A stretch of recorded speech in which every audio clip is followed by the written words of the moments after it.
오늘 하나님의 말씀은 시편 46편 4절로 7절입니다. 시편 46편이 우리가 여기 하나님이 우리의 피난처 되신다 하는 거예요. 그래서 우리가 악달락에서도 하나님이 우리의 피난처 되시며 우리를 항상 돕는 자이시다라는 것. 그래서 온 천지가 다 변하여도 천지개벽이 일어나도 우리는 흔들리지 않는다, 이런 얘기를 했어요. 그래서 이제 오늘 46편의 4절로 7절 단락이 이제 하나님의 그 도성, 하나님이 계시는 곳, 그 시온이 어떠한 곳인가 하는 이야기를 했어요. 그 시온을 가장 이상적인 그 시온의 모습을 갖다가 노래하고 있는 것입니다. 4절로 봅니다. 한 시내가 있어 나뉘어 흘러 하나님의 성 곧 지존하신 이의 성소를 기쁘게 하도다. 그러니까 하나님이 계신 곳에서부터 그 하나님의 성 안에 이제 예루살렘이잖아요, 그것이. 그리고 그 시온이라고 불리는 거란 말이에요. 그게 하나님의 성이에요. 성, 캐슬이란 뜻입니다. 그 성이 있어서 거기에 하나님의 보좌가 있고 거기로부터 시내가 흘러나오는 거예요. 이 이야기가 지금 시편 이야기인데 이것이 신약시대의 요한계시록에 나오면 그 이야기가 그대로 나오는 것입니다. 신약시대에 우리가 요한계시록 성경의 마지막에 22장 1절 2절을 보면 이렇게 돼 있어요. 또 그가 수정같이 맑은 생명수의 강을 내게 보이니 하나님과 및 어린 양의 보호자로부터 나와서 길 가운데로 흐르더라. 강자우에 생명나무가 있어 12가지 열매를 맺되 달마다 그 열매를 맺고 그 나무 잎사귀들은 만국을 치료하기 위하여 있더라. 그러니까 하나님이 계신 곳, 시온이죠. 하나님과 어린 양 예수 그리스도께서 하나님 옆에 계시잖아요. 그 보호자로부터 생명수의 강이 흘러나온단 말이에요. 여기도 이게 시편에 나오는 하나님의 계시는 그 도성 시온이 곧 신의 생명수가 흘러나오는 곳이에요. 참 얼마나 대단한 곳입니까? 여러분, 인간이 살아가는데 인간은 어디서부터 비롯됐어요? 물에서부터 비롯됐다고 그러죠? 그래서 우리가 어머님 뱃속에 있을 때도 물속에 있는 거하고 똑같은 자세잖아요. 우리가 이 땅에 나와서도 먹지 못해도 물만 먹어도 뭐요? 거의 한 달 정도 있는다고 그러죠? 그러니까 물이라는 것이 우리의 생명이라 이 말이에요.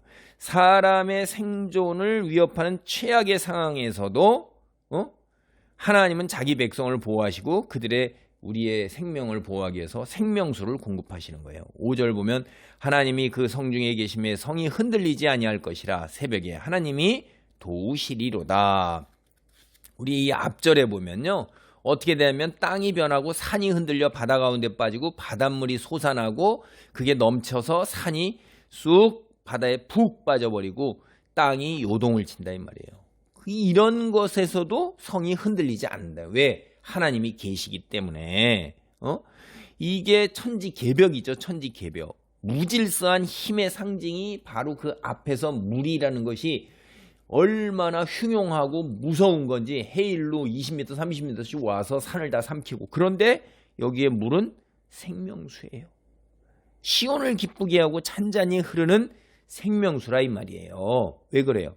하나님께서 창조 질서를 위협하는 흉흉한 그 바다, 물, 이걸 정복하시고 예수님이 잔잔하라 이렇게 말씀하신 것처럼 잔잔하게 했기 때문에 그게 흉흉하고 위협적이고 파괴적인 거에서 어떤 걸로 됐어요? 화평케 하면서 생명을 공급하는 축복의 근원이 돼버린 거예요. 생명을 주는 공급하는 시내로 싹 완전히 하나님께서 바꿔놓으신 것입니다.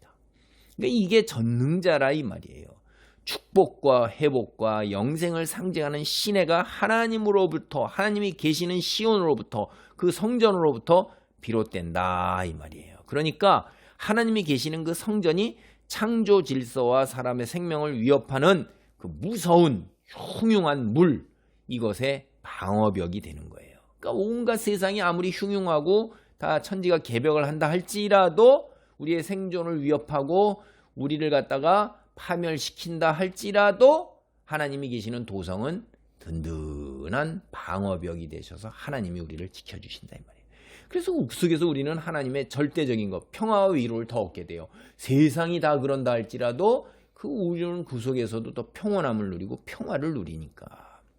이게 바로 하나님이 계시는 시온성의 모습입니다. 6절 보세요.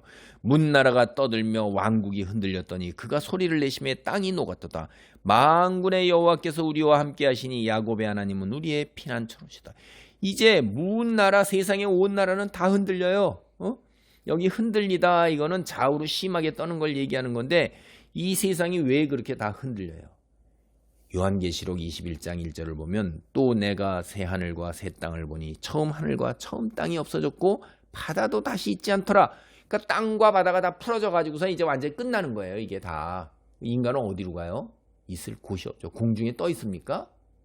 끝나는 거예요. 이게 여기 앞에 이게 무서운 겁니다. 이게 이쪽에 보면 땅이 푹 꺼지고 산이 바닷물 속으로 푹 사라지고, 여러분 우리 영화 중에 마지막 보면 에베레스트까지 물로 꽉 차는 그런 영화 있죠. 그래서 그냥 산이 다 푹 꺼져요. 근데 그것마저 다 휘둘러 없어지는데 그 속에서도 하나님의 도성은 온전하게 튼튼하게 있는 거예요. 그래서 세상 나라들이 다 그냥 기겁을 하고 소리를 내서 떠드는 거예요. 땅이 다 녹아 없어지는 거예요. 마지막 새의 체질이 풀어서 없어진다고 계시록에서도 분명하게 얘기를 하고 있잖아요. 그러니까 이게 막 무서운 겁니다. 그런데 만군의 하나님, 이분이 우리와 함께 하시니까 야곱의 하나님이 되신다 이 말이에요. 야곱의 하나님. 야곱의 하나님이 뭐세요? 야곱의 하나님. 가장 용맹스러운 싸움을 가장 잘하시는 만군의 여호와. 그러니까 군대 모든 군대에 가장 뛰어나게 싸움을 잘하시는 분이죠. 그 다음에 야곱의 하나님은 가장 연약하고 낮은 자들의 하나님이라는 그런 비유입니다. 이게 구약 성경에서 야곱이 가장 얼마나요? 도망자의 신세로서 이 세상에서 집도 없고 거처할 곳도 없고 잠자리도 없어서 돌베개 자고 이슬 베고 땅바닥에 누워 자야 하는 가장 연약하고 없는 자의, 소외된 자의, 낮아진 자의 그런 자의 하나님이다 이 말이에요.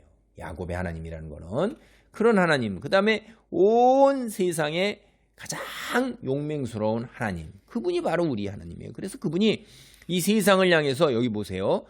6절에 보면 그가 소리를 내시며, 하나님이 한번 통치권 왁 하고 소리를 내고 목소리를 내는 거, 왕이 크게 위험 있게 목소리를 한번 턱 내는 거 있잖아요. 명령을 바라는 거, 이게 그분의 주권이고 통치권의 그 위상의 상징이에요. 그럴 때 온 땅 체질이 다 풀어서 없어지고 녹아 없어진 거예요. 절대자시잖아요. 우리 세상에서도 왕이 한번 명령을 탁 바라면 그 명령은 지체 없이 시행돼야 되는 건데, 이 세상을 창조하시고 통치하시는 하나님이 땅이요, 물이요, 뭐 이렇게 한마디만 하면 그게 다 풀어 없어지고 잔잔하게 되는 거예요. 예수님께서 그걸 딱 앞서 제가 말씀했잖아요. 지중해 바다, 뭐 갈릴리 호수 이런 거 다 갈릴리 호수 때 잠잠하라 이렇게 했을 때 그 풍랑이 있는 게 잠잠하니까 이가 대체 누시기에 말로 자연의 물이 이렇게 흉흉하게 떠도는 물이 잔잔하게 되는 거라고 제자들이 다 놀르는 거라는 거, 바로 그 얘기입니다. 우리 하나님이 바로 이런 분이세요. 기도하겠습니다. 하나님, 우리 만군의 여호와여 야곱의 하나님이 바로 나의 하나님, 너무나도 감사합니다. 내가 가장 낮은 자리에 있더라도 나를 도우시고 또 온 세상을 통치하시고 천연 자연재해 온갖 것, 인간의 핍박 이 속에서도 우리를 지키시는 아버지 하나님, 그래야 종교개혁을 이룩한 루터도 하나님 이 성경을 읽으면서 늘 위로를 받고 힘을 얻고 종교개혁을 완성하는 대로 나아갈 수 있는 것을 봅니다. 온 세상이 그를 대적한다 할지라도 하나님 믿고 의지하고 종교개혁을 온전하게 이루어 오늘 우리가 하나님의 은혜를 누리며 이 땅 위에 믿음을 가지고 살게 하신 놀라운 역사를 봅니다. 아버지, 만군의 여호와 야곱의 하나님, 나의 하나님 감사합니다. 예수님의 이름으로 기도하옵나이다. 아멘.